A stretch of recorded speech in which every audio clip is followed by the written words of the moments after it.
What is going on, New York Giant fans? Welcome back to another episode of the Big Blue in the Bronx podcast, our first official preview podcast episode of the season. Hope you guys are doing well. Hit the like button, comment, and subscribe. Turn on post notifications so you know when a live stream pops or a video drops. Share this out on podcast platforms. Check out our hype video on YouTube. We hope to get to 1,000 views on that one like we do every hype video that we do. And of course, we're trying to inch to 2,100 subscribers. So, the New York Giants play the Minnesota Vikings 1 o'clock in those ugly 100th anniversary red uniforms.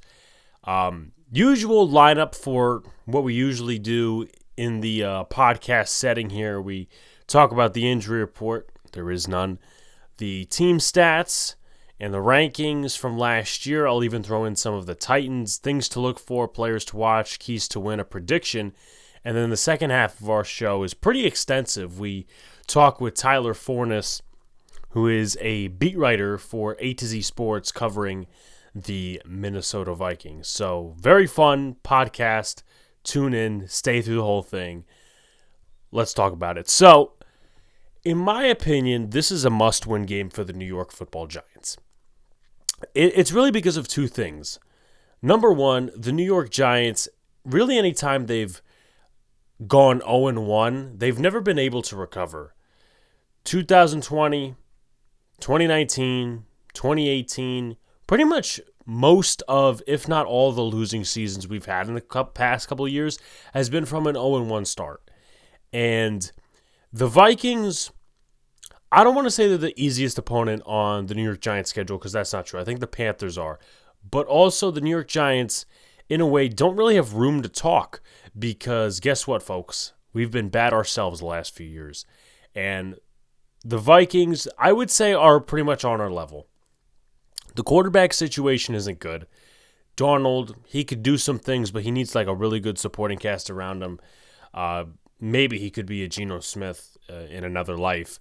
And then you got Daniel Jones on our side. Their offensive line, I think ours is better, but they have some really good tackles. Our offense, in terms of weapons, I mean, Justin Jefferson and Jordan Addison clears the Giants. I think our defense is slightly better in the front, but on the back end, that's where the Giants lose that battle to the Minnesota Vikings because you got Gilmore. Harrison Smith still playing a pretty good safety position. Cameron Bynum and a couple other guys back there. So these two teams are even, where the weaknesses are strengths, where the strengths are weaknesses, et cetera, for, opposing teams and whatnot, and, go through the whole scenario and all that good stuff. But the Giants need this win, not only because they have been terrible the last few years going 0-1, they don't have an easy schedule. And if you don't win this game, you got Washington, which we'll see how they play in week 1 against Baker Mayfield and the Tampa Bay Buccaneers. And then you got Cleveland, which is a tough opponent. They have one of the best defenses in football. You're going to Cleveland. Then you come back on a Thursday night against the Dallas Cowboys, which it's home, but we haven't been good against the Cowboys. We have not been good on prime time. Then you go to Seattle, and it just gets tougher and tougher. And the New York Giants need to stay competitive in those games, but they need to win this game. This is a must-win. Or, I hate to say it, I wouldn't blame fans for saying that the season is over after this game. And I get it, you have 16 more games to play, but the way it's gone the last few seasons, well, again, I don't blame them for their pessimistic thoughts. So, there is no injury report to speak of. Gunnar Olszewski, Brian Burns, Drew Lock, Dane Belton, and Micah McFadden are all expected to play, which is a good thing. Hopefully, no Adoree Jackson at punt returner. If I see that and something happens, I'm going to go ballistic, and it's not going to be fun. Now, as for the Vikings, I know Jordan Addison was on the injury report. He's expected to play. A couple other guys expected to play for them. TJ Hawkinson, he's on the PUP list. He's recovering from the ACL he tore last year. He will not be playing, which is a plus side for the Giants, negative side for the Vikings. So that is the injury report. The Giants, I think, as of this recording, still have one roster spot to fill, and they got elevations to make if they please. I wonder who that roster spot's going to. It could go to Jakob Johnson, but they cut him from the practice squad, so it's been weird with roster gymnastics with Jakob Johnson. Then they cut Carter Coughlin, they re-signed him to the practice squad, and all these other different things. So, yeah. Going into the 2023 rankings, now, the Vikings, offense, defense, it's the same in terms of coordinators. The Giants, obviously, offensively shifted to Dable doing the play calls. Defensively, Shane Bowen, different scheme, different strategy, and we're going to be going over the Titans' stats as well.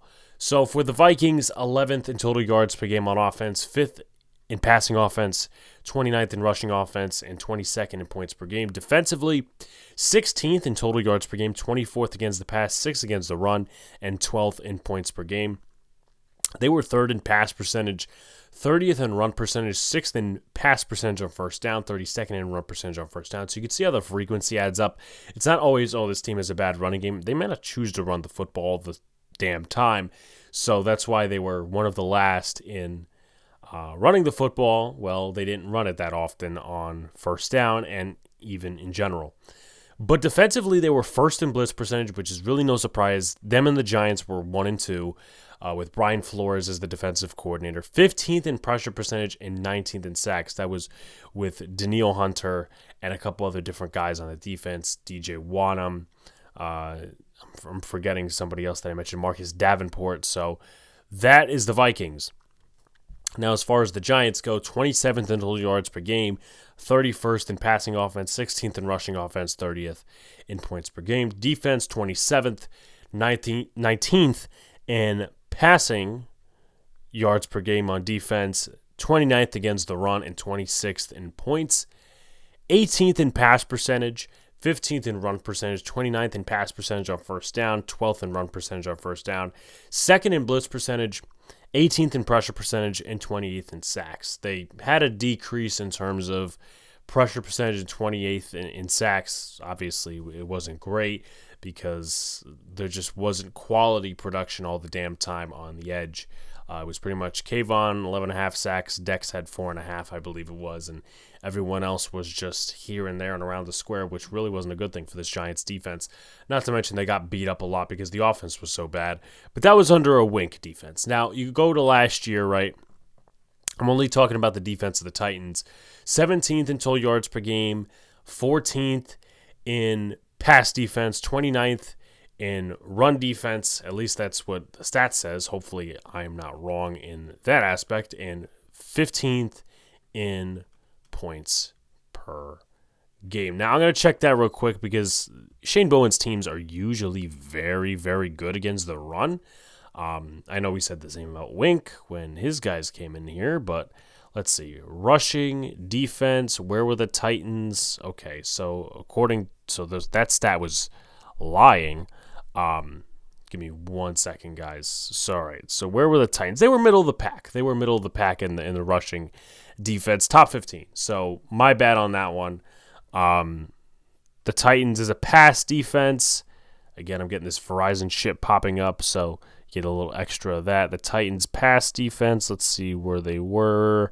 Right around the middle of the pack. So rushing defense is the only stat I got wrong, but points per game still stands. 24th in blitz percentage, 27th in pressure percentage, and 16th in sacks. That's with Jeffrey Simmons, Danico Autry, all these other different cats on the Titans defense. Now, before we go into things to look for and players to watch, I'm going to do a comparison between the guys coming in and out under Shane Bowen. So, defensive tackle, or at least the middle of the defensive line, Jeffrey Simmons, Dexter Lawrence, both are very good. I would say great in terms of the way you look at the NFL now. So you have that. You move over to Danico Autry versus Nacho Roches. I mean, I'm going to take Danico Autry. How many times? I mean, Nacho's a run defender at best. Moving over to another position, let's go to defensive end / outside linebacker, Arden Key to Kayvon Thibodeau. Kayvon Thibodeau, you take Kayvon Thibodeau. Harold Landry, Brian Burns. Technically, the more production came from Harold Landry last year, and he's still doing good in the league. So right now, Landry just a bit over Burns, but I think Burns could have a better season. Aziz Al-Shaair against Bobby Okereke. I'm taking Okereke. Jack Gibbons, I don't know much about him, but it's now to Isaiah Simmons. Really, you could say Micah McFadden because McFadden's going to play. So I'll take Micah McFadden. And then you have Christian Fulton against Deonte Banks. This one could go either way, in my opinion. Banks, hasn't really shown he's a true corner one. I think Fulton's on a different squad now, I believe. Sean Murphy Bunting, that's a down. Murphy Bunting to Flott McLeod, that's a downgrade. And also you have Adoree Jackson in slot corner, Roger McCreary better than Andrew Phillips. For free safety, Kevin Byard to Dane Belton. You probably go Kevin Byard. And then for the safety room, ending it off, Amani Hooker to Jason Pinnock. You probably take Amani Hooker, who just got paid, I believe. I don't think it was Elijah Molden. I think it was Amani Hooker. But, hopefully I'm not wrong on that aspect. So, things to look for. Now, I've been watching this Minnesota team, through the offseason to see, what moves they've been making, et cetera, et cetera. They have a very weak middle of the defense. Now, I'm not talking in terms of linebackers. I'm talking defensive line. They have a lot of experiments. Let's put it to you that way, right? So we're going to pull up the Vikings depth chart. They have a lot of young cats. They also have some veterans there. Jerry Tillery, who is a failed draft pick of the Chargers. You also have Harrison Phillips, who's a solid guy. That's a guy that Joe Shane knows from his days in Buffalo. You also have Jonathan Bullard, who is a decent defensive lineman. He's been around for a while, though. Then you have Jalen Redmond, Taki Taimani, and Levi Drake Rodriguez, who I don't want to spoil everything, but Tyler says in the second half that they get off the snap really, really quickly, especially Levi Drake Rodriguez, but they're not very good against the run, which is going to be a weak point for this Vikings defense. Now, I'm going to be interested in see how the Giants really contribute on offense and really move the ball down the field. We know there's no Saquon. We know that threat has been eliminated. It's Singletary, it's Gray, it's Tyrone Tracy, and anyone else they want to throw in there. But I would like to see them run it a little bit. Now, we don't know what's going to happen because maybe Daniel Jones tries to take some risks. Maybe Dable is a little bit more aggressive in his first game as a play caller with Daniel Jones, on the field, and he's in Daniel Jones' ear a little bit more. But I feel like the first play of the game, maybe you should do some quick stuff, maybe some quick stuff in general just to, iron it out first couple plays of the game, and then start running the football a little bit. With this running game, I know a lot of people will be mad at this, but it's facts. You really can't rely on this running game to be like Saquon Barkley, 30 carries a game or 25 carries a game. You can't really rely on that. This is not a proven running back room. Singletary, we know last year was a career year for him, but the other two you can't rely on. Singletary himself is not even a cowbell back. So in that case, you can run it up the middle, definitely, against this front, but you don't want to do it too much because they still have some good linebackers and some good edges that can try to work their way in there. And maybe you'll see a guy like Grenard or any of their edge rushers go inside. That way it helps out the running defense for the Minnesota Vikings. But I definitely do see some short yardage situations where the Giants run the football and get a couple of first downs, whether it's a 2nd and 4 or a 3rd and 2. Hopefully the Giants can convert those, but against this defense in the middle, I have confidence that the Giants will be able to do that. And play action, I think you'll definitely see some play action like we saw the last few years with Daniel Jones, the Yankee concept and all these other high-low reads, concepts, whatever you want to call it. But the Giants have to be careful, and, it's not necessarily a secret that, hey, these concepts have been a favorite of Brian Dable's as well as Daniel Jones the last 2 years, and Brian Flores could catch on to that. Now, speaking of Brian Flores, I think it's going to be Blitz City. He's going to test two guys. He's going to test John Michael Schmitz. He's going to test Daniel Jones. Now, Daniel Jones, his pocket awareness is very shaky. John Michael Schmitz, new O-line coach, coming in second year in the league. They call him undersized, which is a fact. But at the end of the day, he was drafted in the second round, 50-something overall. He's got to get the job done. Daniel Jones has to be on the same page as his center. He has to call out the right protections, or else it's going to be bad for him. I happen to think that some of the sacks last year were Daniel Jones' fault because he didn't call the right protections or he didn't notice the pressure coming. That can't happen this game because the Giants need to get off to a good start. 100th year anniversary, the ceremony, the this, the that, all these other different things. This is a big year in terms of expectations for the New York Football Giants, and they need pretty much all cylinders clicking, and they need to recognize, okay, this is what's happening against, Brian Flores' defense. This is what he likes to do, whatever, and try to exploit that back end a little bit, right? I think it's Shaq Griffin or the other Griffin.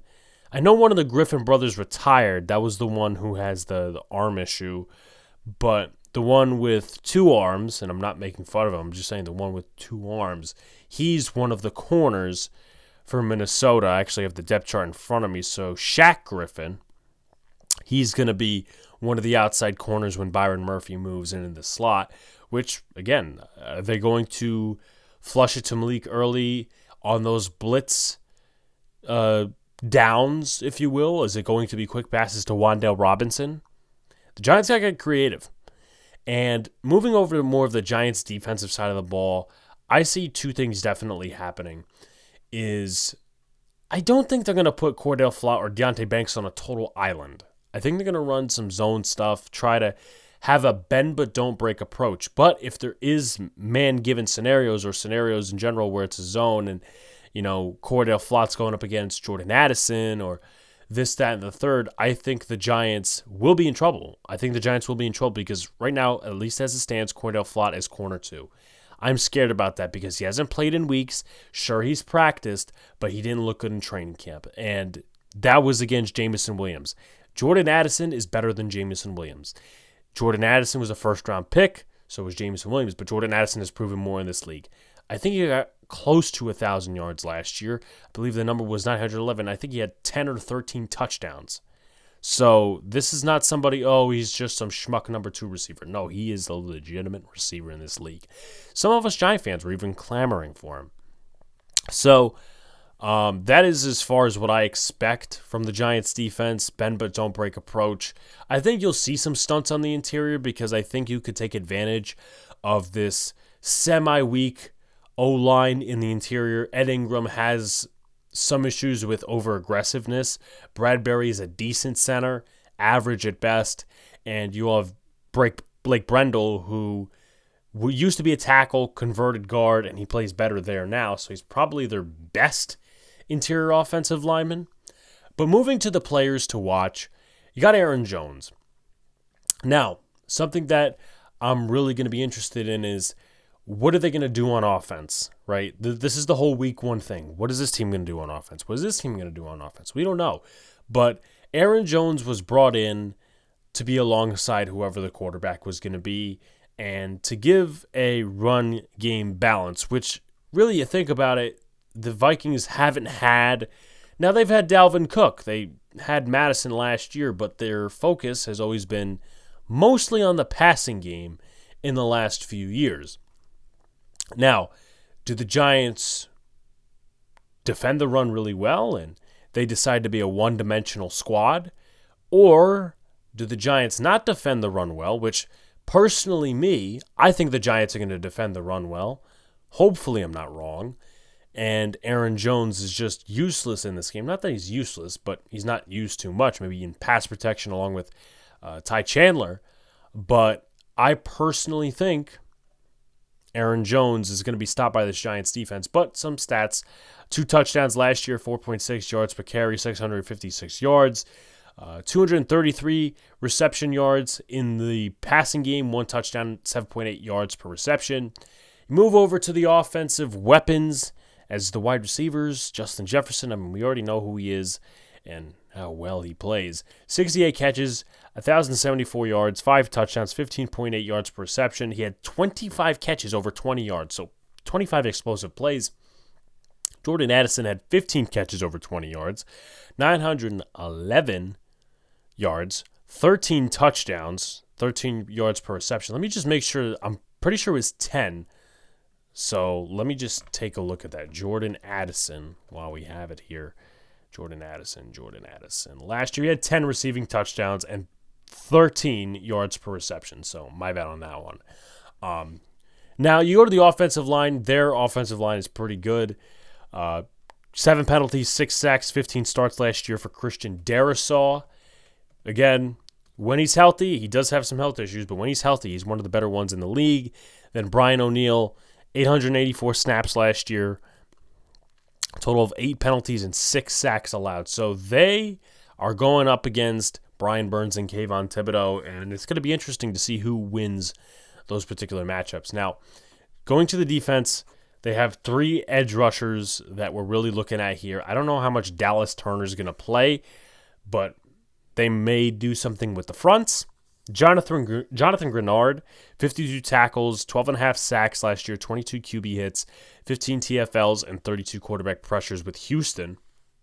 You move over to a guy that Brian Flores is very familiar with, and Andrew Van Ginkel, the guy who happened to injure Daniel Jones the first time last year with a neck injury. 69 tackles, 6 sacks, 19 quarterback hits, 8 TFLs, and 20 quarterback pressures.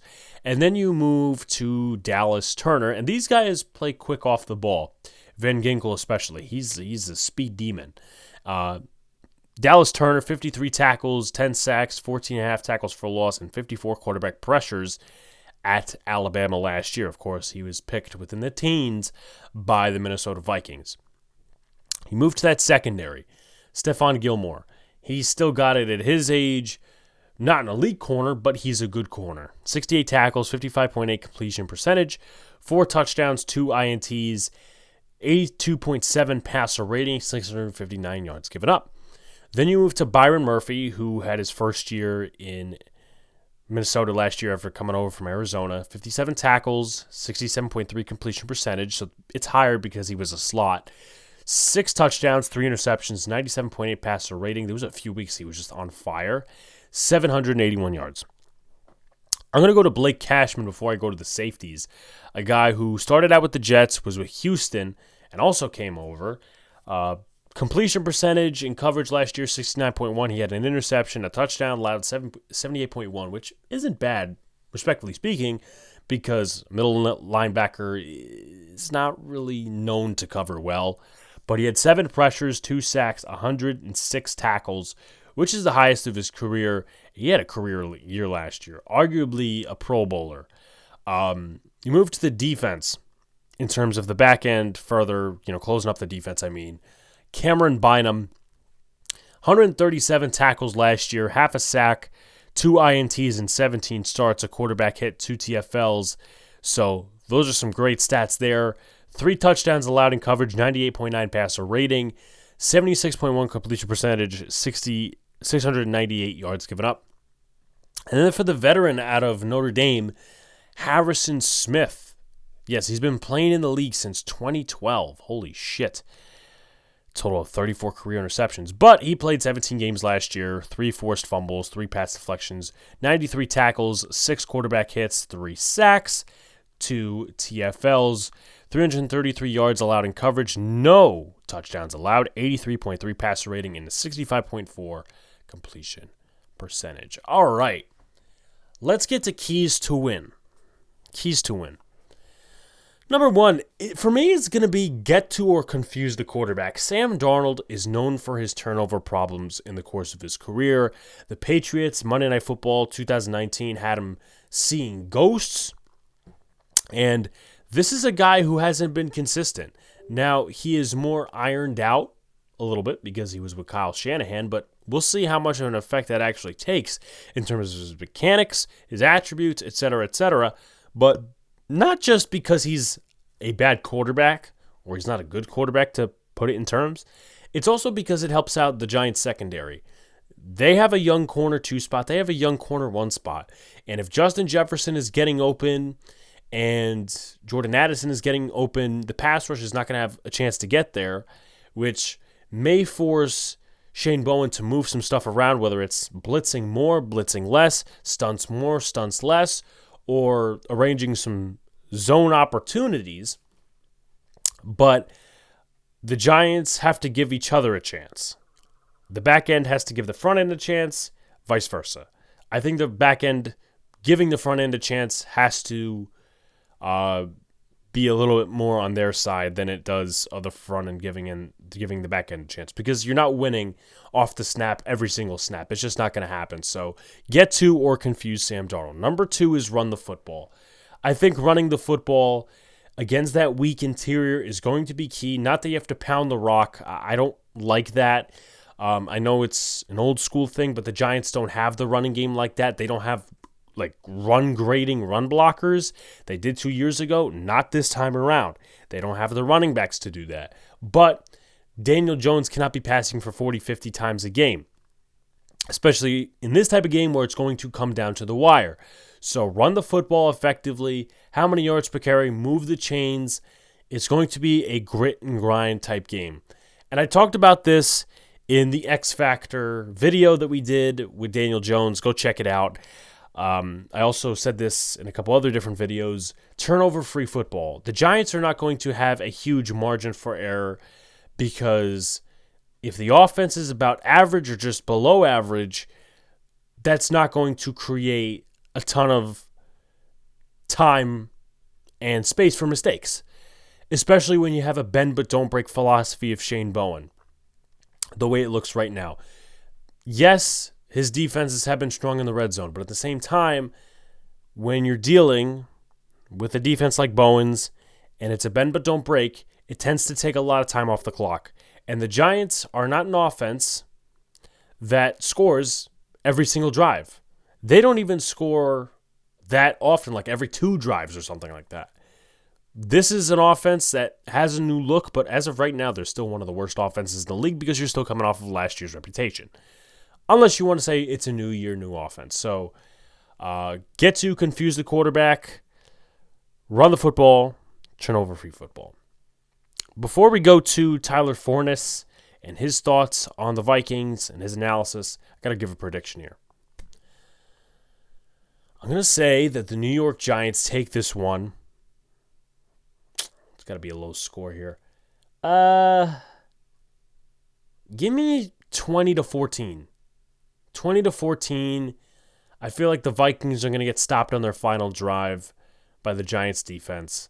Giants will probably have a turnover or something. 2014 Giants. That's my prediction for the score. Let's send it over to the discussion with Tyler Forness, who covers the Minnesota Vikings for a number of outlets. All right, so now we are at the discussion portion with the opposing side, and as always, for the Viking side, I am joined by Tyler Forness. He covers the Vikings for a multitude of different networks and a lot of different platforms as well, and he does a great job also with the NFL draft coverage. So I'll start out with this because I never really got your opinion before we go into the other side of the quarterback convo with the Minnesota Vikings. Tyler, is what are your thoughts, even though he's not playing this season, on the Vikings drafting J.J. McCarthy? So I was a little bit disappointed because my guy was Drake May. And it wasn't necessarily anything against J.J. McCarthy. I just think May is a franchise changer in a Josh Allen-ish type way, where I just think he has these bonkers tools and he understands how to use them. He needs refining for sure. And there's some things that he just didn't have at the University of North Carolina, but I really loved the potential. He was my number 2 player overall in that class, and he was my number 1 quarterback. I did like McCarthy, but I thought he needed a little bit more work. And I think there were just some questions that some people believed that were answered that I just didn't think we had a big enough sample size. He did not play in 7 fourth quarters his final year at Michigan. Excuse me. I had a brain fart there. But because you don't play in 7 fourth quarters, you don't have a lot of opportunity, especially within the context of that offense, which was incredibly run heavy. Not JJ McCarthy's fault, just a preference on how Jim Harbaugh wanted to play football, where he didn't have to carry the team. And when you are a franchise quarterback, I want to know that you can carry the team. If push comes to shove, you can put the team on your back and carry them. There was a very limited sample size of him being able to do that kind of thing. And that concerned me a little bit, but it wasn't necessarily that he couldn't. I just couldn't give you a definitive answer. So, because of that and some other little things, I had him down. I had him as a mid second round grade, right ahead of Michael Penix. I thought he was a good football player. I just had some concerns, but I will give him all the credit in the world. He eased a lot of those concerns for me over the course of the offseason and with his development. And that injury really sucked because there was a lot of promise that you could already see from him. And he was getting incredible reviews from everybody that you talk to, national media, local media. The team themselves were talking just incredibly highly of him. So feels like the Vikings got the right guy. And when he comes back next year, hopefully we'll be able to see that quickly. Yeah, definitely. I mean, it wasn't surprising, at least to me, later in the draft process when they did pick JJ McCarthy. Which sucks is the fact that he's injured. He won't be playing this year. But I think besides what he did in training camp, what will alleviate some of the worries for Vikings fans and people who covered the Vikings, I think that he's got a solid supporting cast around him. I mean, Justin Jefferson, probably the best wide receiver in football, Jordan Addison, TJ Hawkinson when healthy. So, as I said, I think McCarthy could definitely work out. And I know this is a simpleton talking point, but it's a dome. So I think McCarthy will get more of a pass game exposure there. But moving to who's actually the starter this week against the New York Football Giants, and that is Sam Darnold. Now, we know his history. He started off with the New York Jets for a couple of years, moved to a couple of different places, including Carolina, San Fran. What are your thoughts on how the Vikings handled the QB room in terms of behind McCarthy, and what is your confidence level in Sam Darnold? The Darnold thing is so fascinating, right? We can look back at his past and you can piece together why it didn't work everywhere. You can piece together that, hey, the Jets, they traded 3 second round picks to move up to go get him, knowing he was a project. And then they didn't surround him with talent. His best receiver was either Robbie Chosen. I think he goes by Robbie Chosen, or is it Chosen Anderson? Either one, you know who I'm talking about. And Jamison Crowder. Look, they're solid players, but they're complementary pieces.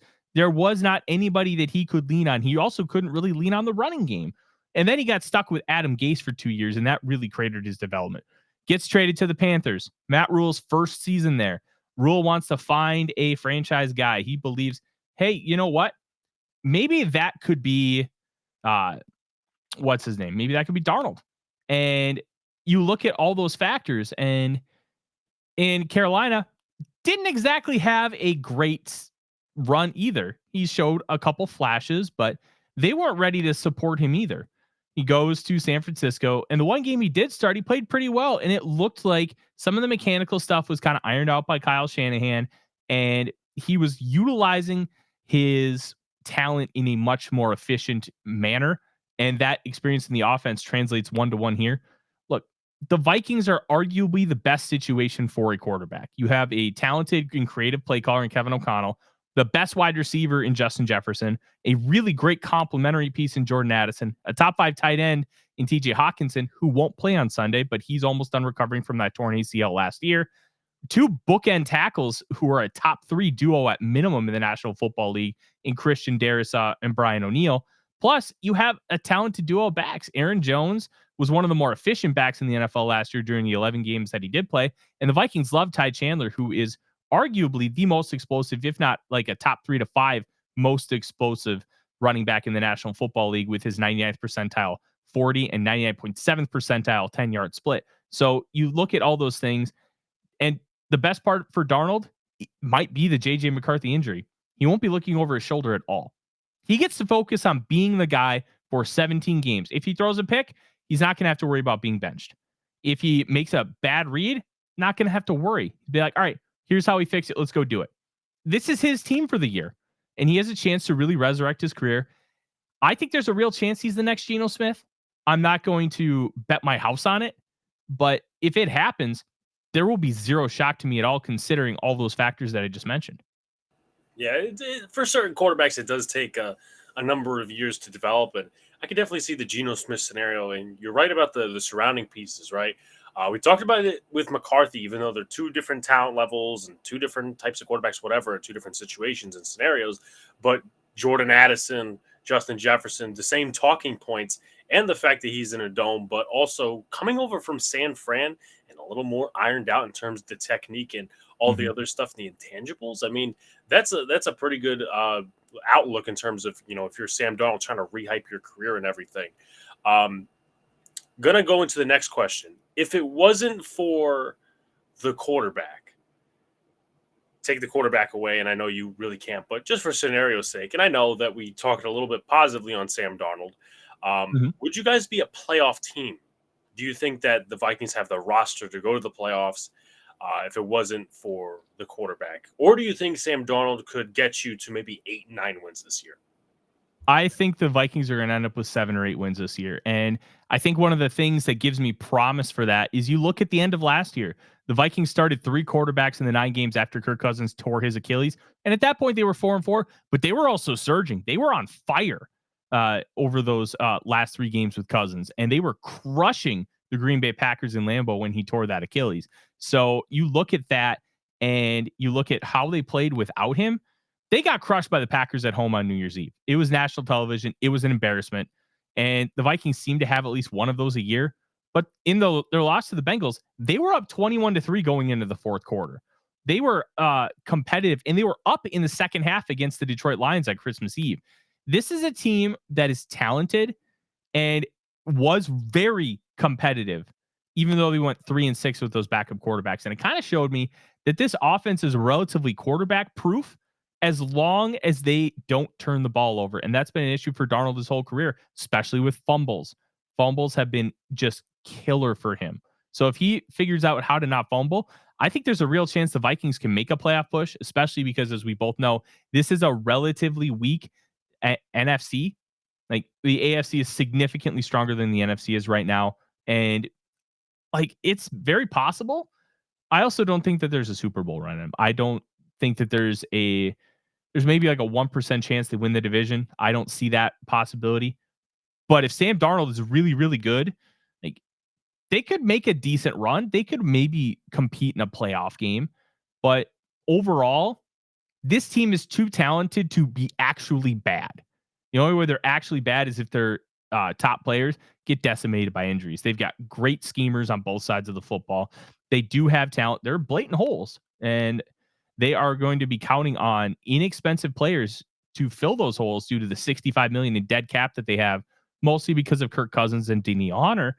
But there is a real chance that if Darnold balls out, they could make the playoffs. And I'm really excited about this season because I have no expectations. My expectations, I want to see a lot of development from young players, and they're going to get a lot of run in a lot of these situations. They're going to get a lot of run when a 7th round pick shouldn't be a rotational guy in a defensive line. They're going to have a 7th round pick and 2 UDFAs as their 4th, 5th, and 6th defensive linemen in the 3-4. Like they are taking some risks, but they can do that because this is kind of the reset year of the competitive rebuild. And that could be a massive benefit for 25. So I'm looking at things from a different perspective this year. I want to see growth and development. I think they can reach it.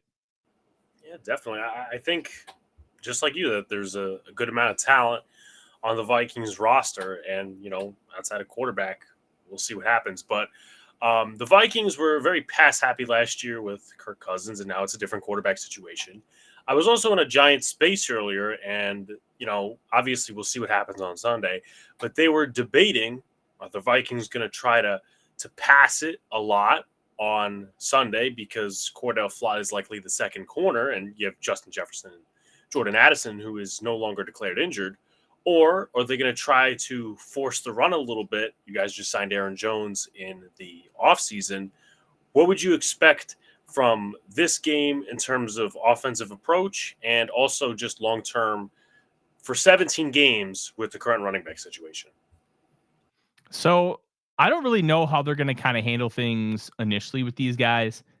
My read on it is it's going to be around a 60-40 to 70-30 split in for Aaron Jones, but they need to worry about him being healthy. And he's consistently banged up. He missed 6 games last year. I believe it's a hamstring injury.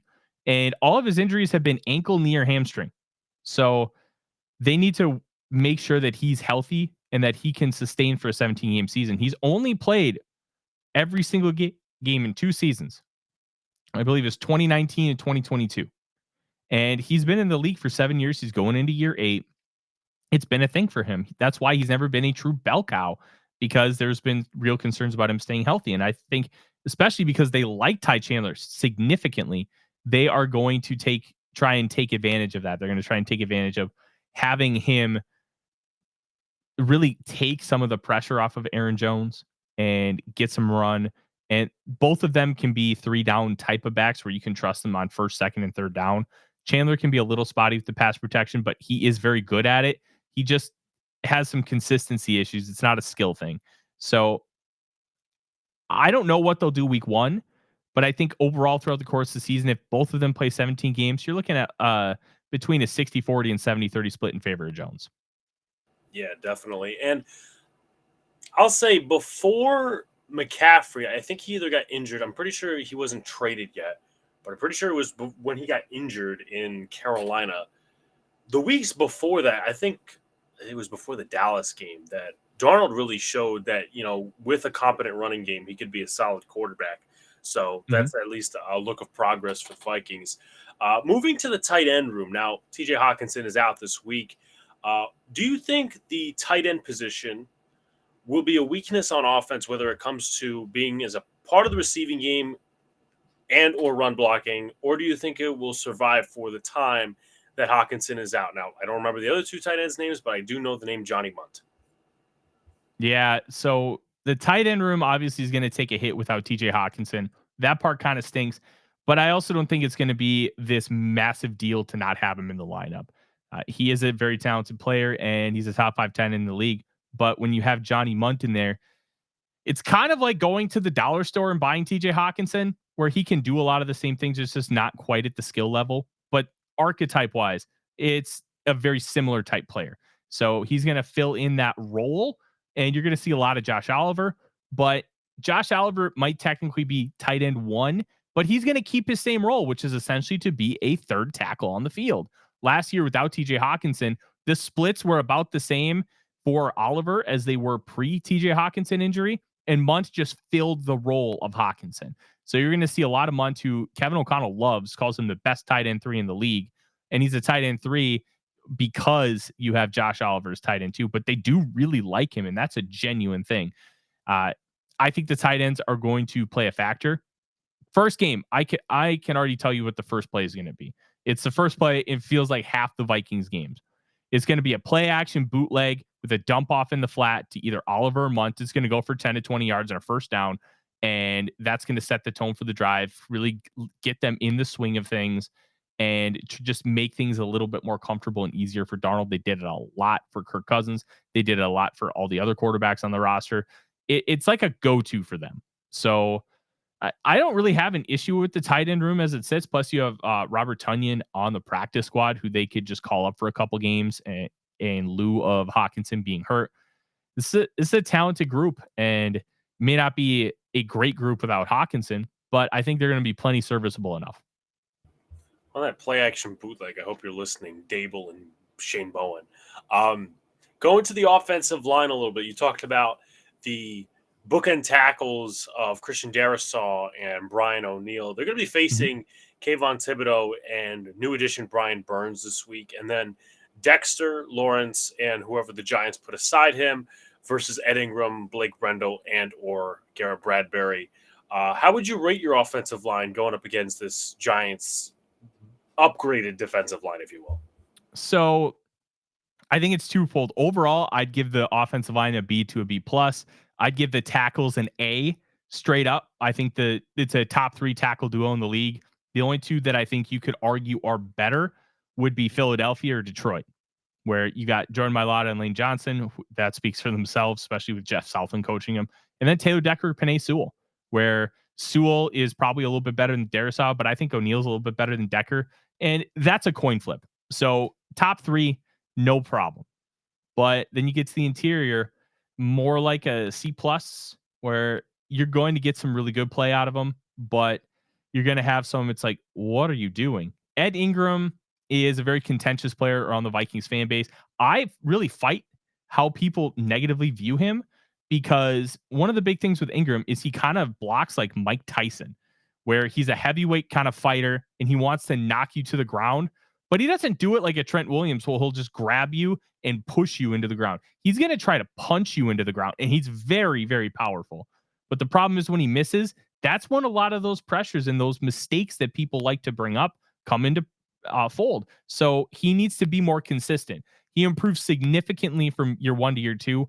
Year 1, he led the league, giving up 63 pressures. Last year, he only gave up 42. So he cut that by a third. I expect that to be cut probably by another third this year, somewhere along the lines of like dropping 14. So probably finish with around 28 pressures is my guess. He's a good player. And year 3 for trench guys is usually when you really see what their true self is going to be.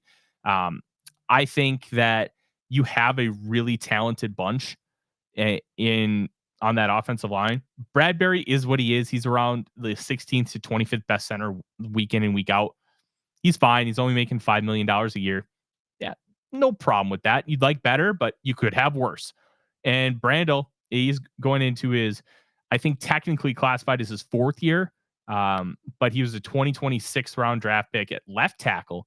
But the problem is at tackle. I mean, he's 6'7", 315. He's a big dude, but he just is not quick enough to handle speed on the outside. And by kicking inside, a lot of that is mitigated. And I think he's going to be a solid player. And if he ends up being average to above average, the Vikings are going to get steal with him at about $3 million a year. End of the day, I'm scared of Dexter Lawrence and what he could do to this offense. I really am, because Lawrence he's a freak. And I mean that in the most complimentary way possible. The dude had 49 or 50 pressures last year as a zero technique. That's inhuman. That's like Aaron Donald type production for a player that historically, like, that position is not a pass rusher. And he's creating that kind of havoc. It's a truly impressive thing, and he deserves so much praise. I don't think he gets enough of it around the league for how good he is.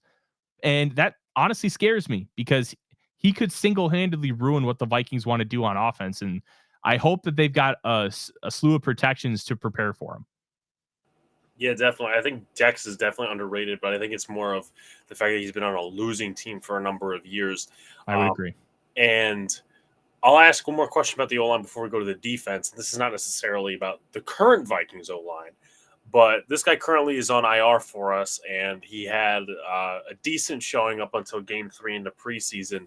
How would you rate? And we saw him with the Vikings against the Giants before when Bradbury was injured about 2 years ago.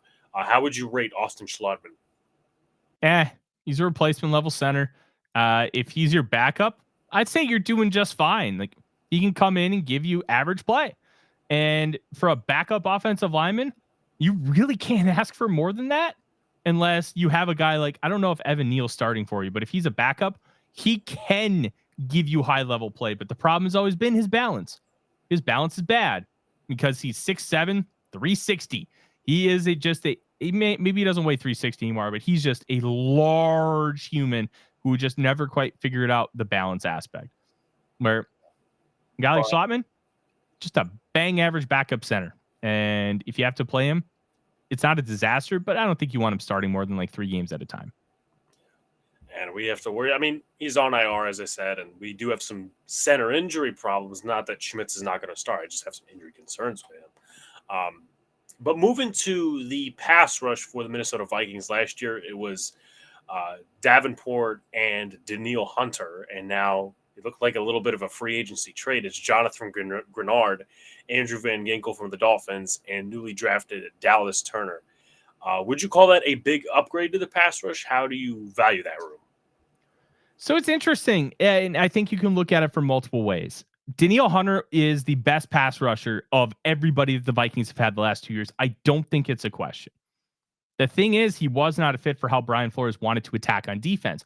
One of the things with Brian Flores is he likes to get pressure quickly. He likes to be aggressive. And when you're aggressive, the quarterback needs to get the ball out quickly. Hunter is not quick off the ball.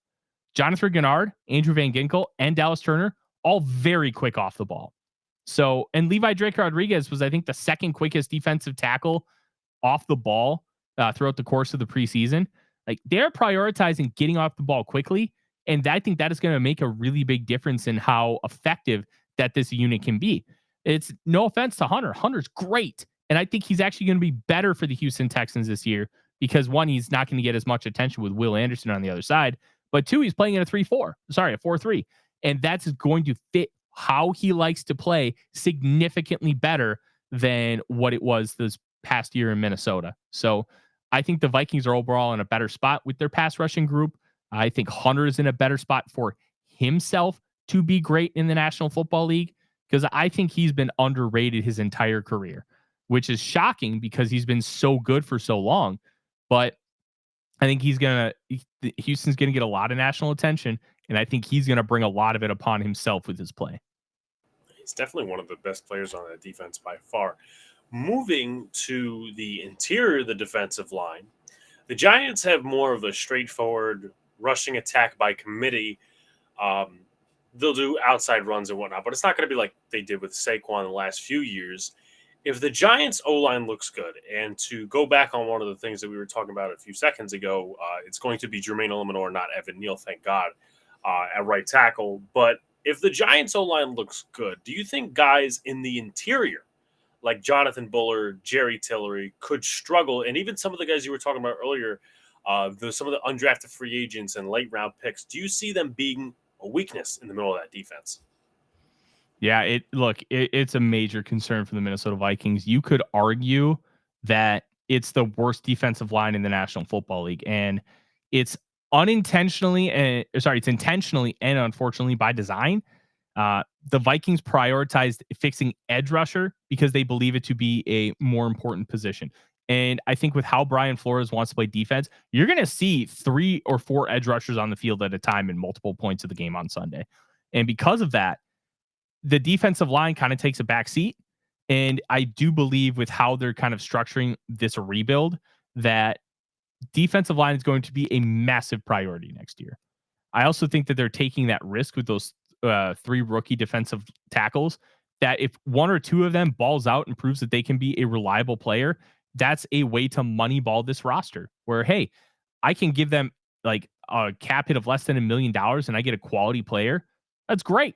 And the 2 UDFAs that ended up making the team, Taki Taimani out of Oregon, Jalen Redmond, who was UDFA in 23 out of Oklahoma, but played with the Arlington Renegades in the UFL.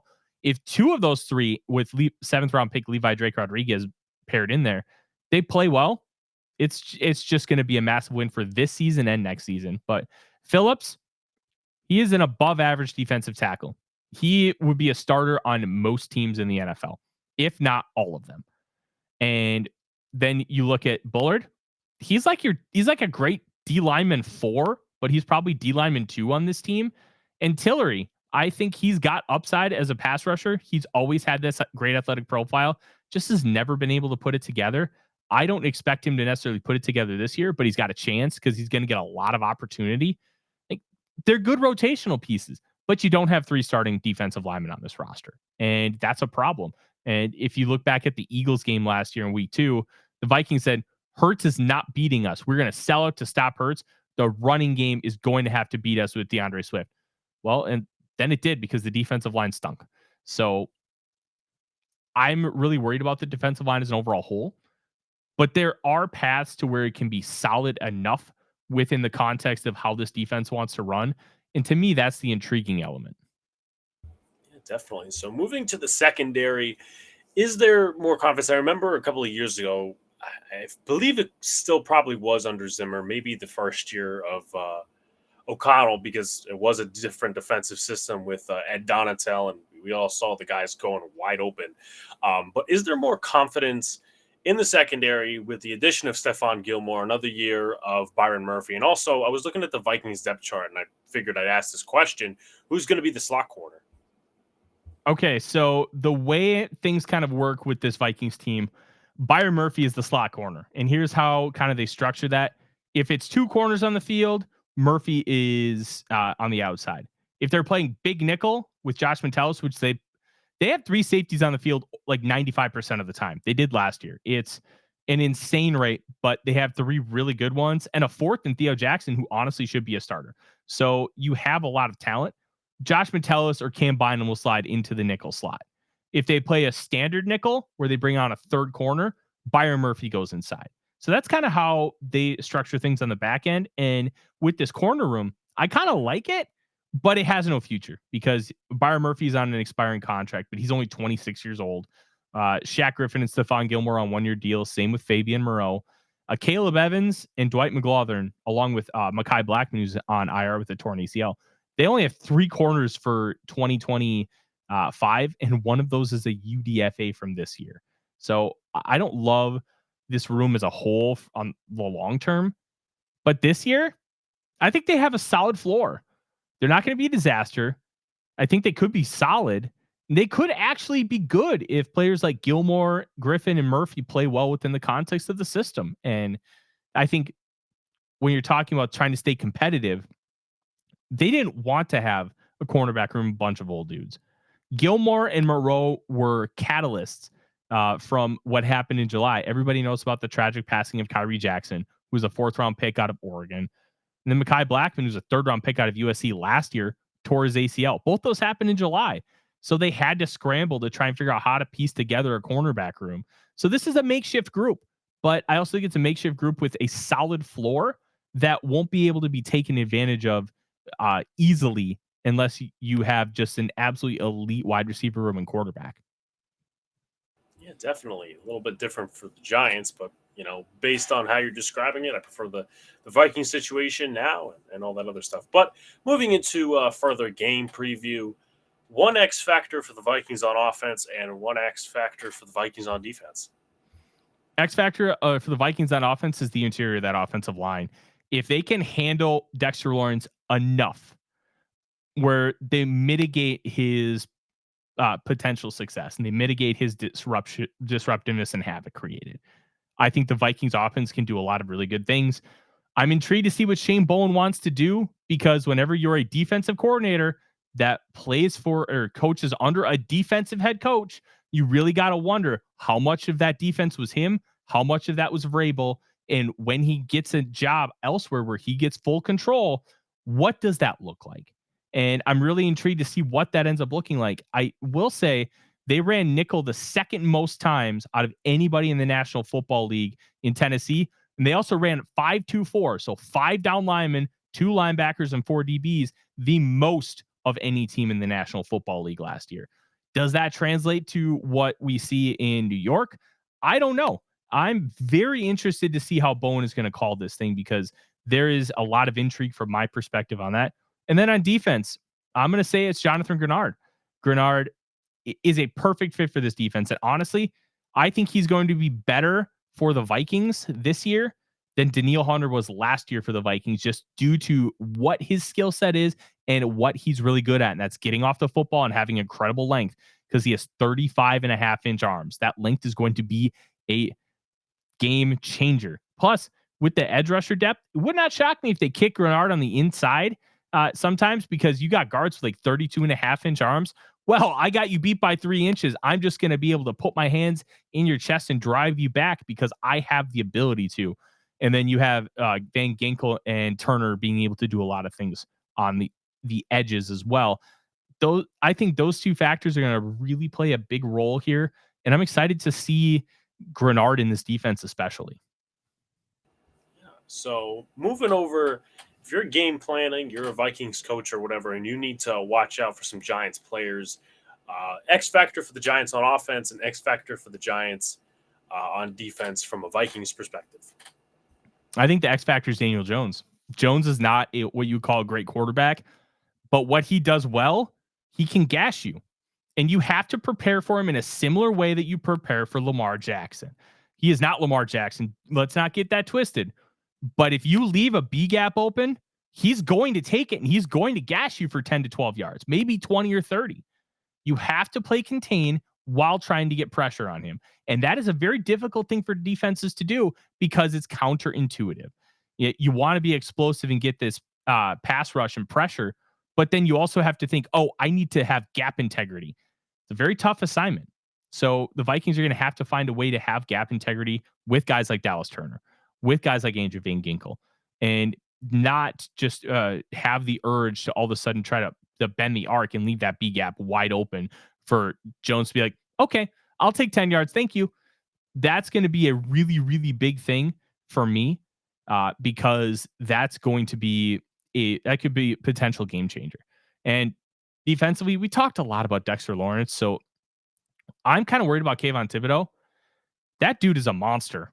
And I'm a little surprised his career really hasn't taken off on a national perspective to this point because I thought he was a phenomenal pass rusher at Oregon. He started from day one as a true freshman and made a real impact. Plus, I think he's better than Aiden Hutchinson. Just don't think Aiden Hutchinson is that good. I think he's a product of a lot of different things. I do think Aiden Hutchinson is good, but he's nowhere near what some people will make him out to be. And that's just my personal opinion. Like one thing I kind of related to is DJ Wanham a couple years ago for the Vikings had like 8.5 sacks. Like 5.5 of those came when he was unblocked. It, that's why sacks can be really misleading. Um, but I think if Thibodeau has a really good game and can find a way to get around Christian Darrisaw, Brian O'Neill, maybe with some stunts, which is a factor because Ed Ingram is not great at picking up stunts. So you can attack him that way. And I'm going to be really interested to see how the Vikings stop both him and Brian Burns because you got to pay so much attention to Lawrence. Well, that means you're going to have to trust your tackles to be relatively on an island, and it's hard to do that in the NFL. Yeah, definitely. Definitely all good points made. And then finally, who do you think is going to come out as the winner of this game? Week 1 is such a crapshoot, right? Nobody gave the Tampa Bay Buccaneers a chance in hell last year to beat the Vikings, and they came out with the win. I think the Vikings are going to find a way to win this game, especially because you look at their schedule up until the week 6 bye. It's brutal. At home against San Francisco and Houston, on the road against Green Bay, neutral against the New York Jets. They got to be at least 2-3 in that stretch. And if they want to go at least 2-3 or 3-2, they got to win this game. And I think they're going to find a way. Something along the lines of like 27-21 is my guess. Okay, and then finally, where can people find you and what you do? Absolutely. You can find me on Twitter at The Real Forno. I host The Real Forno Show on the Vikings First and Goal YouTube channel and podcast feed. If you just type that in, you'll be able to find us. And then I am also the Vikings beat writer, along with a college football analyst and NFL draft analyst for A to Z Sports. It relatively new company, but it's got a phenomenal vision and a lot of people who are not just trying to focus on clickbaity stuff, but real analysis. And I think that's what separates us apart from everybody else is we really try to give analysis and perspective on everything instead of just trying to bulk write, which I mean, that's part of the business now, but we really work hard on developing the in-depth analysis part. And I think in time, it's going to truly separate us from the rest of the market. Very good. Once again, thank you to Tyler for coming on and sharing his thoughts, giving us the Vikings insight. Guys, go follow him, check out his stuff and some of the draft stuff he also does as well. As for this channel, this podcast, like, comment, subscribe, turn on post notifications so you know when a live stream pops or drops. Check us out on the podcast platforms. But with that said, Giants Vikings Sunday, 1:00 p.m. Eastern, and we'll see what comes of it for the first game of the NFL season for at least these two teams. But appreciate you guys. See you later.